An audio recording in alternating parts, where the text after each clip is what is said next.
Армысыздар, құрметті студенттер, мұғалімдер, оқытушылар. Барлығымыз үшін ыстықта қымбат мереке. Ұлы жеңіс күніне биыл 75 жыл толып отыр. Осы мерекеге орай Оңтүстік Қазақстан мемлекеттік педагогикалық университетінің филология факультеті 117-18, 117-28 топтарының ұйымдастыруымен өткелі отырған ұлы жеңіс күніне арнау тақырыбындағы мерекелік шарамызды ашық деп жариялаймыз. Жеңіс жолында қазақстандықтардың асқан ерлігі мен әскери жанқиярлығы отан соғысы тарихындағы жарқын беттерге айналды. Сондықтан да ұлы жеңіс күні әрқайсымыздың жүрегімізге жақын. Өкінішке орай, сол ұлы оқиғаларға қатысушыларды ортамыздан алып кетіп жатыр. Бірақ ешкім де ештеңені де ұмытпауы тиіс. Себебі бұл біздің тарихымыз, біздің мақтанышымыз, біздің даңқымыз. Шыркайды Белоруссияда, Лукашенко, министр. Orada Benderislerle vuruştu. Benderisler var idi. Benderisler tünele. Соғыс деген аққан соры ақ сүйектің құлдың да, соғыс деген төккен ара қыздың және ұлдың да. Соғыс деген жаралмаған жалғыз ғана қан үшін, соғыс деген сорайдаған содырлардың табысы, соғыс деген сақаймайтын есуастар дәрісі, соғыс деген сойқандардан қорғанғандар намысы, соғыс деген сотқарлардың қолындағы найзасы, қолданады, долданады таусылғанда айласы, соғыс деген зұлымдықтың айнасы.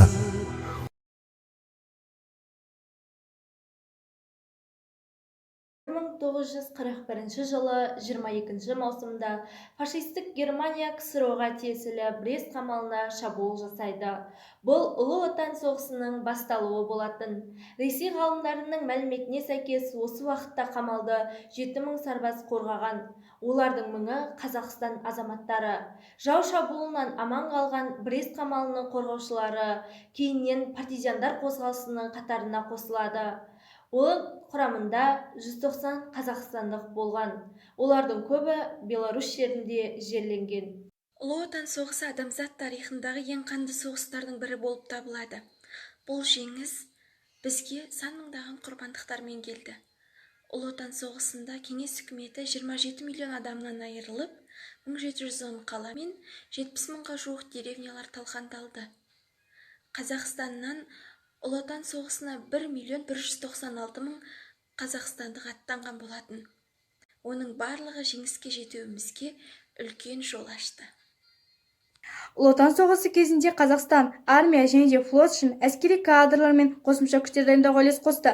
1941-45 жылдар аралығында КСРО-дағы әскери жоғары оқу орындарына 42 мыңнан астам қазақстандық білім алуға аттанса, ал нақтыланбаған деректер бойынша Қазақстанда соғыс жылдарында жұмыс істеп тұрған 27 әскери оқу орны 16 мың офицер дайындап шығарған. Соғыстағы шайқастар және де операциялар. Ленинград шайқасы 1941 жылы шілденің 10 жылдызынан басталып, 1944 жылы 9 тамызда аяқталды. Мәскеу түбіндегі шайқас 1941 жылы қыркүйектің 30 жылдызынан басталып, 1942 жылы сәуірдің 20 жылдызында аяқталды. Сталинград шайқасы 1942 жылы шілденің 17 жылдызынан басталып, 1943 жылы ақпанның 2-сіне аяқталды. Курск шайқасы 1943 жылы шілденің 5 жылдызынан басталып, тамыздың 23-не аяқталды. Ең соңғы Берлин шайқасы 1945 жылы сәуірдің 16-сына басталып, мамырдың 8 жылдызында аяқталды. Дәл осылай соғыс бітіп, біз жеңіске жеттік. КСРО-да жүргізілген 1939 жылғы халық санағы бойынша Қазақстанда 6,2 миллион адам тұрған. Соғыс жылдары кеңес әскері қатарына 1.200.000 адам шақырылды. Оның 601 мыңы туған жерге қайта оралған жоқ. Қазақстаннан барған әскерлер Майдан даласында ерлікпен шайқасты.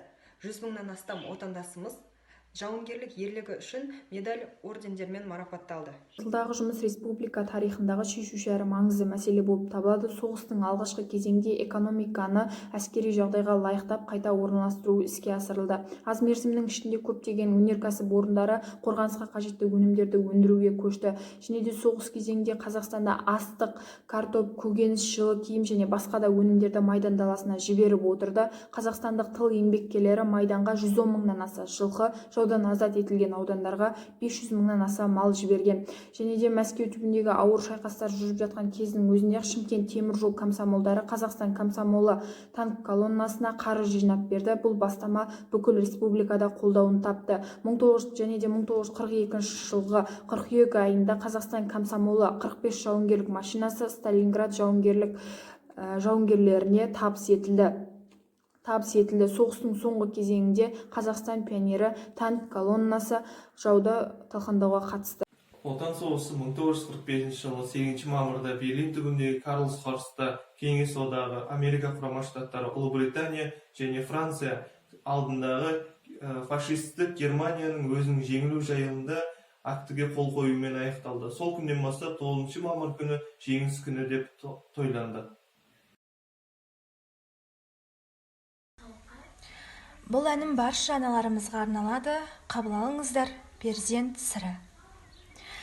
Уақыт ұрлап барады ажарыңды, ана сенің өмірің ғажап үлгі.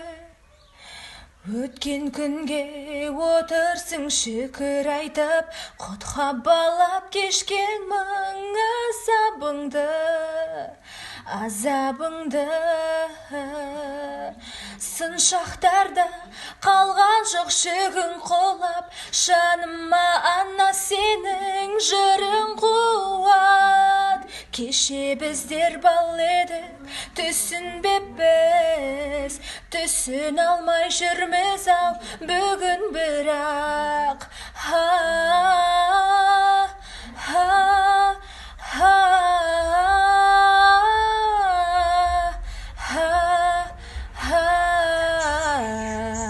Бүгін бірақ.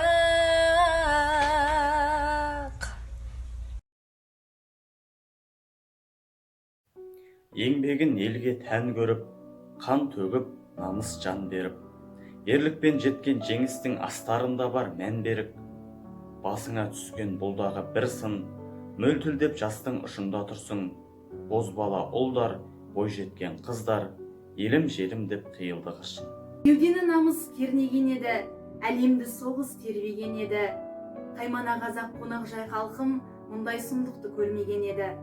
Майданнан ұлы келді дегенде, ақ жаулықтана ел жүрегенде, дұшпанды жеңіп қуанды ел жұрт, жеңістің туы желбірегенде. Абыройды асқақтатқан ұлы күн, бостандықтың сездік біздер сырлының. Жеңіс күнін сыйлаған ер батырлар, сұм майданда өткерген мол күн түнін. Қан боялған қызыл ту да тасталды, шүкірлікпен бейбіт өмір басталды. Жан берісіп қанын төккен батырлар, ерліктерің еркіндік деп сақталды. Алтын менен есімдері қалады, ойып тұрып орын әркез алады. Еркіндіктің еркелеген минутын жүректер беп еске ылғи салады. Тарих сыры тереңдеген соңында, қанша боздақ өткендігін жолында, мәңгіліктің таңы жарық атарын білер болсаң, жастар сенің қолыңда.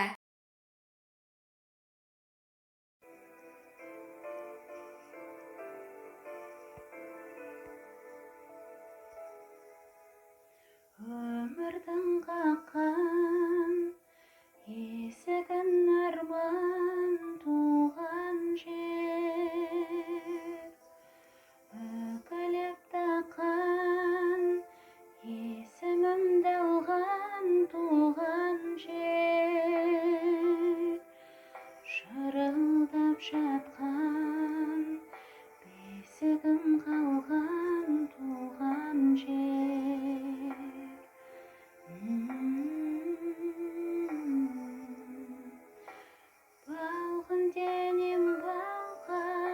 шат көңілім шалқаған туған жер. Анашымның ақ сүт ау, топырағымнан аңқыған туған жер.